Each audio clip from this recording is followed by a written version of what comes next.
Welcome to the Summer Stitch Along. I'm your host Mikey and I'm going to be taking you through your journey throughout the summer. We're going to start today with the gauge check. What? Did I hear some of you groan? Don't be like that. We need to do a gauge.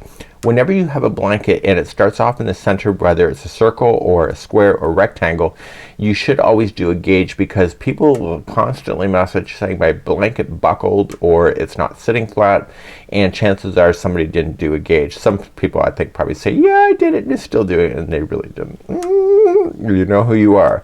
So we're going to begin today, and sometimes your mood swing can also change things. So even if you check your gauge, it can still buckle. It depends on your lifestyle and the amount of stress you may have in your life as well. So we're going to begin, and we'll be using a 5mm size H crochet hook today. I'm also using Red Heart Super Saver Ombre, what we used here, and we're going to start with our gauge check. So let's just get right into it and let's begin. So let's begin today, and I want you to chain a total of 17. So 1, 2, 3, 4, 5, 6, 7, 8, 9, 10, 11, 12, 13, 14, 15, 16, and 17. Once you have 17 done, I need you then to single crochet on the second chain from the hook. Just count back and just go to the second chain and single crochet yourself all the way back across your chain. Put me on pause now, because I'm gonna blow your mind in a moment. Well, it's crochet now, really. I'll see you back here in a second. Okay, once you're all the way across, I need you to turn, and you're just gonna chain up one, and you'll apply one single crochet in each of the stitches all the way back, and then you'll turn and go back and forth. And what I need you to do is go back and forth until you see about 4.5 inches of the height done, and then we're gonna be taking our measurements from that point. So I'll be right back in a moment. So I'm having an observation. I can tell already that my stitches are tighter than they normally are, and I realize that I'm fighting with the yarn ball as I'm trying to do this. So it's at the beginning of the yarn ball and it's being tight.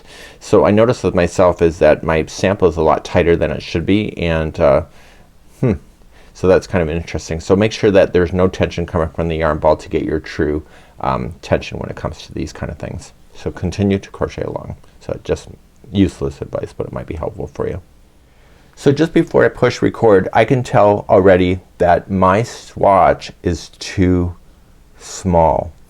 So how I know this is that when you take a gauge, let me just show you how it's measured, is that you'll take the 0 to 4 inches and you're gonna lay it down, and you're gonna count the amount of stitches that you can count between 0 to 4 inches. That is going to be the number, and on the pattern it states that it's 12 single crochets. That's what you should have.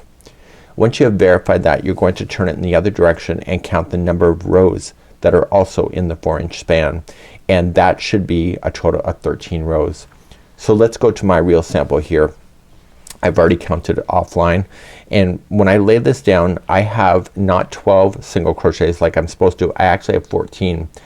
Because I have too many stitches within the 4-inch span, this means that I'm crocheting too tight. So between the time that I've made the sample and between my mood swing today, there is a change.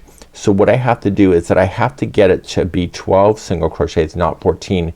So I have to increase my hook size to increase the size of the stitch so that there's less stitches between the 4 inches to get it to the 12.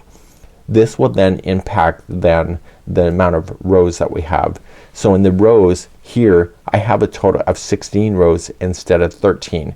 So I'm completely out of sync today, and it just again could be my mood swing, it could be whatever. And so if I change my hook and just get it to the size of matching the 4 inches across, that should be good enough. So that should be your priority, to make sure that you get your amount of stitches.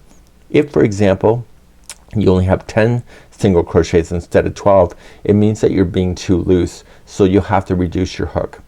Now what's the secret to getting to the right size? There really is none, but what I would do if I were you and you were not sitting here is that I've used a 5mm to get this. I'm going to bump myself up 1mm to size J, so go from an H to a J and see where I land and do that. You don't need to waste this yarn. You can just frog it out and retry your sample again, and once you have verified what hook size that you have, you're gonna wanna write that down on your pattern, so when you're ready to go in week number 1, you're going to use the hook that matches. So just as a note for myself, I did go back and I did crochet this with the 6mm size J hook, and I'm really close. So when I say I'm close, I'm like that close. So the original was done with a 5mm size H, and it is 8 o'clock in the morning. I don't usually crochet in the morning, so that might be contributing to why I'm so tight.